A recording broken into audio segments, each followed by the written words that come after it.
Student, today we will discuss next topic of dynamic programming, that is matrix chain multiplication. ठीक है, matrix chain multiplication is also a problem of dynamic programming. ठीक है ना, matrix chain multiplication के अंदर होता क्या है कि हम किसी भी दो गिवन मैट्रिक्स को मल्टीप्लाई करते हैं, बट हमें ये ध्यान में रखना होता है कि हम कैसे किस सीक्वेंस में मल्टीप्लाई करें जिससे हमें मिनिमम कॉस्ट मिले. ठीक है, multiplying two matrix is not an issue, but हमें उसकी मिनिमम कॉस्ट निकालना है कि हम किस तरीके से उसको मल्टीप्लाई करें, then we will get the minimum cost. ठीक है, तो मैट्रिक्स चेन मल्टीप्लिकेशन के अंदर हम यही देखेंगे कि किस तरीके से या किस सीक्वेंस में मैट्रिक्स को मल्टीप्लाई करें जिससे कि हमें उसकी मिनिमम कॉस्ट मिले. मैट्रिक्स आप मल्टीप्लाई कब करवाते हो? सपोज कर लो मेरे पास एक मैट्रिक्स है A, एक मैट्रिक्स है B. इसका मेरे पास जो रिजल्टेंट आएगा, जो रिजल्ट आएगा वो आएगा मैट्रिक्स C. ठीक है, ये मेरी जो मैट्रिक्स है वो 5/4 की है, और ये वाली मेरी मैट्रिक्स जो है वो है आपकी 4/6 की, या क्या लेते हैं 4/3 की. ठीक है, अब जो मेरी मैट्रिक्स ये आएगी, अब देखो column of this matrix and row of this matrix जब बराबर होंगे तभी हम इसको मल्टीप्लाई कर पाएंगे. ठीक है ना, जो मुझे रिजल्टेंट मिलेगा वो मुझे कितना मिलेगा, 5/3 की मुझे मैट्रिक्स रिजल्टेंट में मिलेगी. ठीक है, अब लेट्स से मेरे पास इस मैट्रिक्स के अंदर 4 कॉलम हैं. ठीक है, और मेरे यहाँ पर मैट्रिक्स के अंदर 4 ही रो हैं, तो मुझे कैसे मल्टीप्लाई करना पड़ेगा? इसका मल्टीप्लाई इसके साथ करना पड़ेगा. तो मेरे पास टोटल नंबर ऑफ प्रोडक्ट कितने बन जाएंगे? 15 into 4, that is 60. This will be the cost of multiplying this matrix या this size of matrix. ठीक है, अब हम डायनामिक तरीके से देखेंगे कि हमारी जो प्रॉब्लम है ये कैसे रिजॉल्व होगी डायनामिकली, या मैं कैसे मिनिमम कॉस्ट निकालूंगा टू मल्टीप्लाइंग 2 और 3 और 4 मैट्रिक्स. ठीक है, कैसे निकालूंगा देखिए.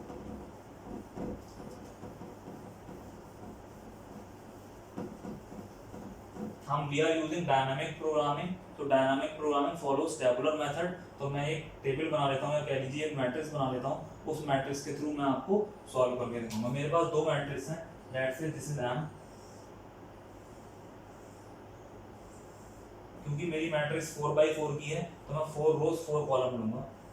1 2 4 1 2 4 1 2 3 4 1 2 3 4. Initially I will keep it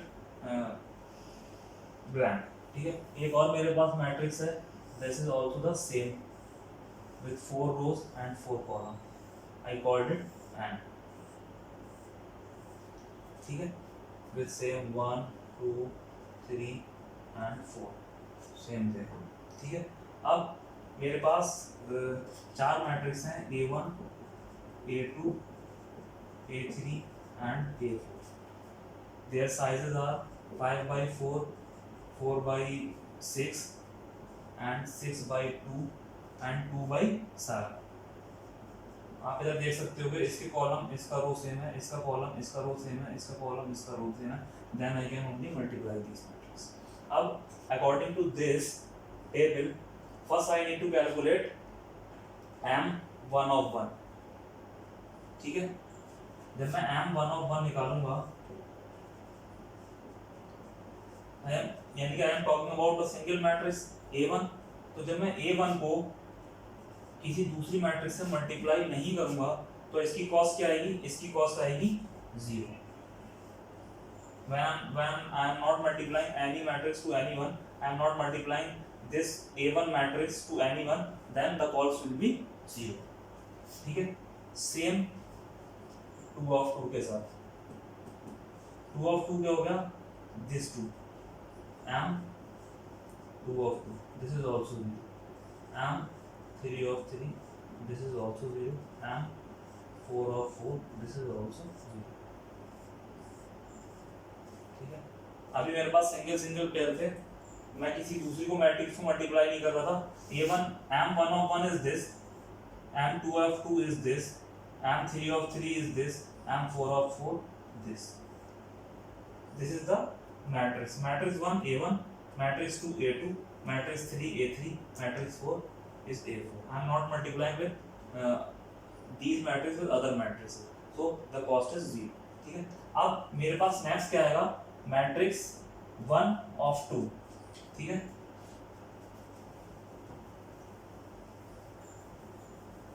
second step जो होगा हमारा दैट इज मैट्रिक्स 1 of 2.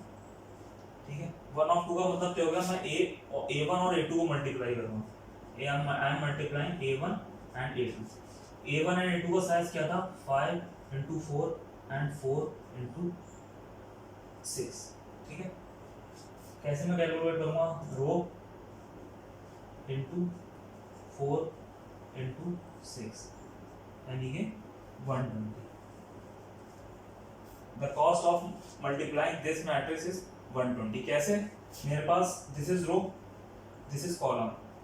ठीक है, मेरा इस टेबल का या इस मैट्रिक्स का मेरा रो कॉलम और इस मैट्रिक्स का मेरा रो सेम है, तो मैं इनका एक कॉमन ले लूंगा दैट इज 4 और ये मल्टीप्लाई करूंगा 5 into 4 into 6 यानी कि 120. नेक्स्ट मेरे पास है 2 of 3. 2 of 3 क्या हो जाएगा मेरा, 2 of 3 मेरा हो जाएगा matrix 2 and 3, A2 into A3. A2 into A3 कितना हो गया, 4 into 6, 6 into 2 यानी 4 into 6 into 2 that is 48. अब आप देखो, जब मैंने इस मैट्रिक्स को मल्टीप्लाई करा तो A1 and A2, ठीक है, किससे मल्टीप्लाई करके मेरा आया, यानी कि मेरा आया इस A1 से मल्टीप्लाई करके. ठीक है, हम जिसका भी रो होता है नंबर ऑफ रोज को हम कैलकुलेट कर लेते हैं. ठीक है, जिसकी रो लेते हैं उस वाली मैट्रिक्स मैंने क्या करा, मेरे पास A1 था, A2 था, दीज आर कॉमन. ठीक है, तो मैं क्या करूंगा, मैं नंबर ऑफ रोज से ले लूंगा, मतलब मेरे पास रो और कॉलम है, मैं इस वाले कॉलम को सिलेक्ट कर लूंगा. यानी कि जब मैं यहाँ पर फिल करूंगा इस मैट्रिक्स के अंदर, तो मैं क्या फिल करूंगा, मैं फिल करूंगा अपना आपका यहाँ पर 1. ये जो मेरे पास 120 आया है ये कहाँ से आया है, जब मैंने A1 को A2 से मल्टीप्लाई करा, यानी कि कॉलम वाले पार्ट को मैं लूंगा. इसके अंदर क्या होगा मेरा A2,3. A2,3 के अंदर मेरा क्या हो जाएगा, A2,3 के अंदर मेरा हो जाएगा यानी कि आपका 2. This is 2. ठीक है, जो कि मैंने ये मल्टीप्लाई करें, this is I will pick this. ठीक है, नेक्स्ट मेरा जो होगा वो होगा 3 of 4. इसको मैं रफ कर देता हूं.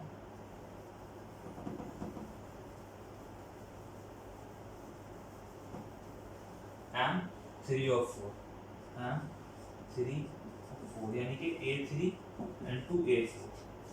A3 into A4 क्या हो जाएगा, 6/2 और 2/7 यानी कि 6 into 2 into 7 which is 84. This is 80. ठीक है, अब मेरे पास जो नेक्स्ट आएगा वो आएगा 1 2 3. M 1 2 3.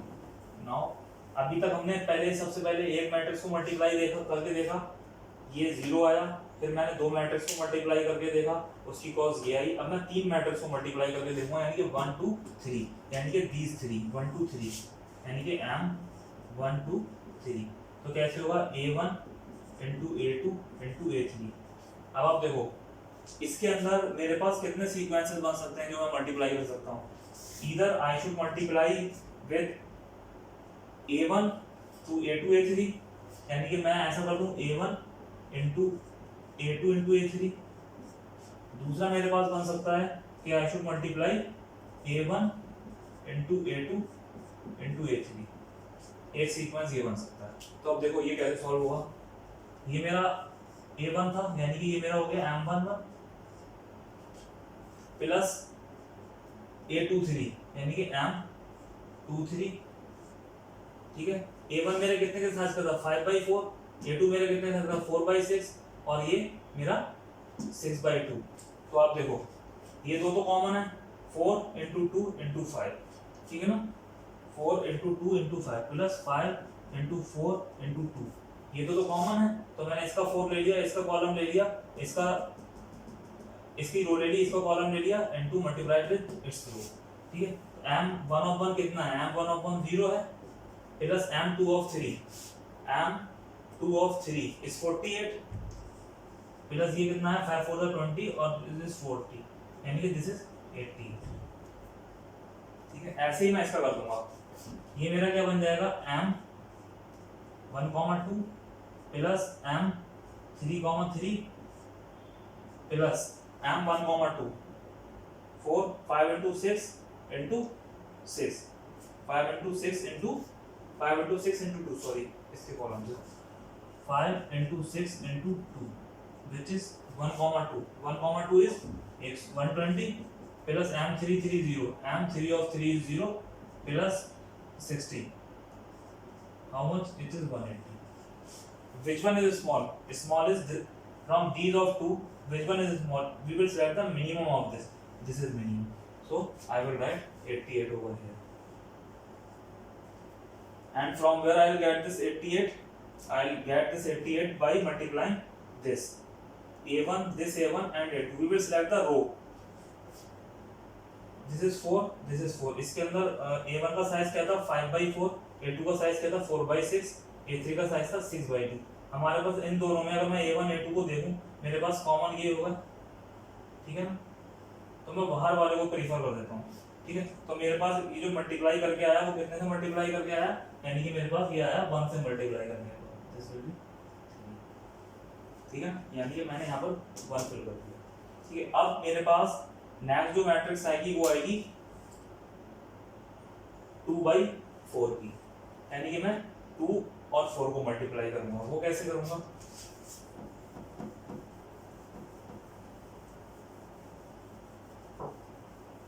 अब तो आपके समझ में आ गया होगा ना, मैं डायरेक्ट लिख देता हूँ, ठीक है।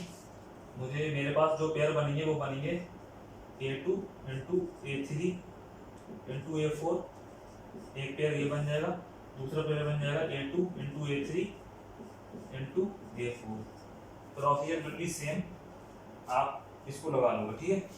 ये बन जाएगा मेरा m22 प्लस m34, ठीक है। इसमें आप कैसे निकालोगे, 4 into 2 into 7,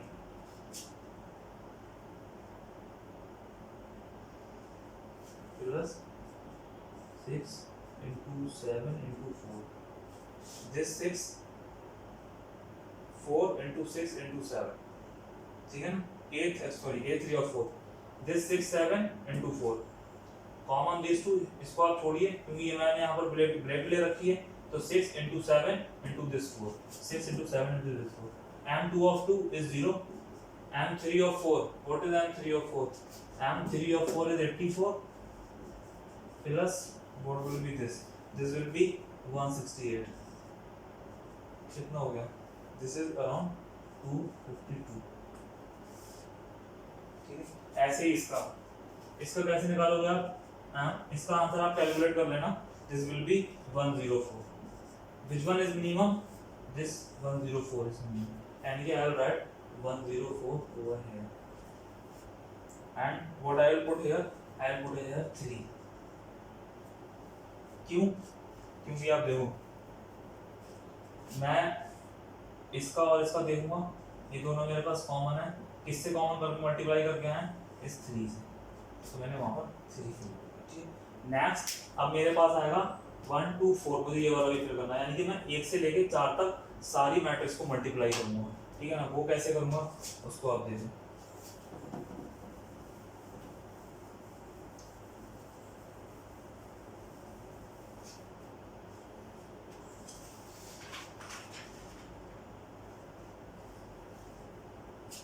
मैं इसका आपको एक फॉर्मूला लिखता हूँ, आप उसके अकॉर्डिंग, मेरे पास में 3 सीक्वेंस बनेंगे, वो मैं 3 सीक्वेंस बता देता हूँ, and we need to find the minimum of these, ठीक है।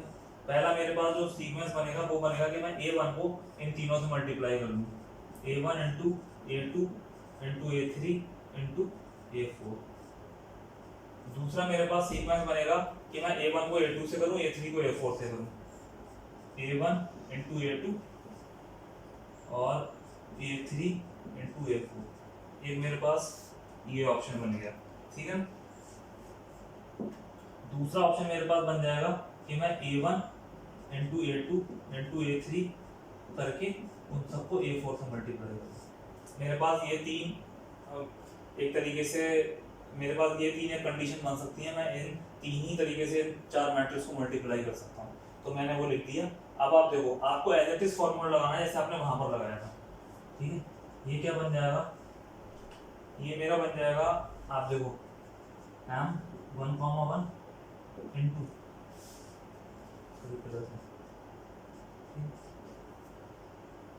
क्या बन जाएगा, दिस रो दिस कॉलम, यानी कि M2,4, ठीक है। मैं इनको कैलकुलेट करूंगा तो 4 इंटू 7 इंटू 5, ठीक है। कैसे आया ये देखो, 4 इंटू 7 इंटू 5, ठीक है। ये row of this column of this 4 into 7 into 5, 4 7 5। यही करते थे ना हम लास्ट टाइम पे, हमने ये किया था, हम पहले का कॉलम पहले की रो दूसरे वाले का कॉलम लेते थे और बाहर वाले की रो से मल्टीप्लाई कर देते थे। मैंने भी सेम किया है, पहले वाले A2 का रो लिया, A4 का कॉलम लिया है और बाहर वाले से मैंने रो से मल्टीप्लाई कर दिया, ठीक है। नेक्स्ट उसमें भी आप यही करोगे, इसमें आप क्या करोगे, A1 A2 यानी कि M1,2 प्लस M3,4, ठीक है, प्लस 5 इंटू 6 इंटू 7,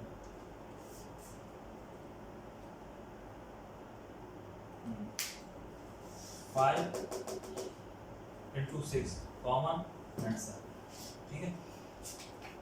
नेक्स्ट मेरा ये वन हो गया M1,3 प्लस M4,4, ठीक है, प्लस 5 इंटू 2 इंटू 7, ठीक है। अब हम ये मैं लिखा रहने दूंगा, इसको मैं अभी कर देता हूँ। जब आप इसको सॉल्व करोगे तो M1,1 कितना हो जाएगा, 0 प्लस M2,4, M2,4 कितना है, 104 प्लस 140, ठीक है। Next M1,2 120 plus M3,4 84 plus 21 plus 210, ठीक है, comma M1,3 88 plus M4 plus 0 plus 5 to the 10 70, ठीक है। इसको आप सम कर लोगे तो कितना बन जाएगा, this is 244, this will be 414 and this will be 158, ठीक है। which one is minimum, minimum is this 158, 158। ये मुझे किसको मल्टीप्लाई करके आया, ये मुझे मल्टीप्लाई करके आया आपका 1 2 3 4 यानी कि 3, ठीक है। अब आप देखो इसको आप लिखोगे कैसे, यानी कि मेरा सीक्वेंस क्या बना, ठीक है। सीक्वेंस देखो मेरा, आप कैसे निकालोगे, ये मैं रफ कर देता हूँ। सीक्वेंस मेरा निकलेगा, देखो मैंने जो ये टेबल बनाई थी, इस टेबल का यूज कैसे होगा, मैं चेक करूंगा सीधा 1 of 4 में मेरा कितना आ रहा है, 3, ठीक है। यानी कि मैं क्या करूंगा, A1 into A2 into A3 into A4, ठीक।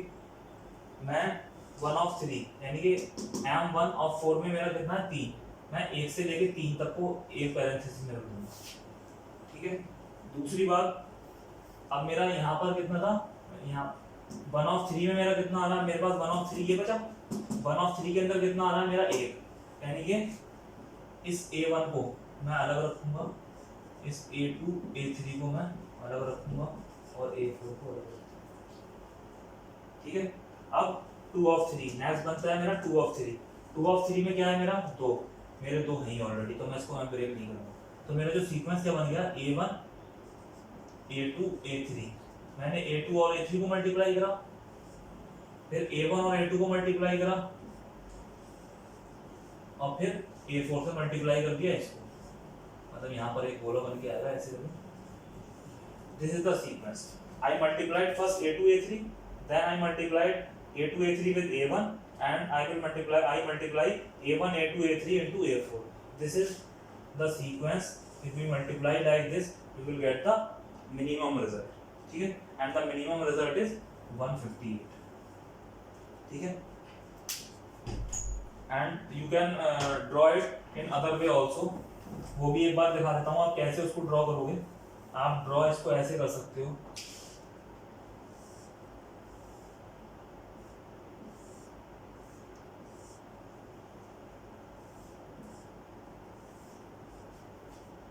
ऐसे करके करेंगे। This is my I and this is 158 88 1200। The next one is 104 48 and 0। Next one is 84 0 and this is the way you will write this matrix। ऐसे ही लिखेंगे हम, ऐसे लिखेंगे, आपकी कोर मैन में ऐसे दे रखी है। And this is how you will multiply, you will do the matrix chain multiplication। Thank you। इस वीडियो के लिए इतना ही। Thank you very much for watching।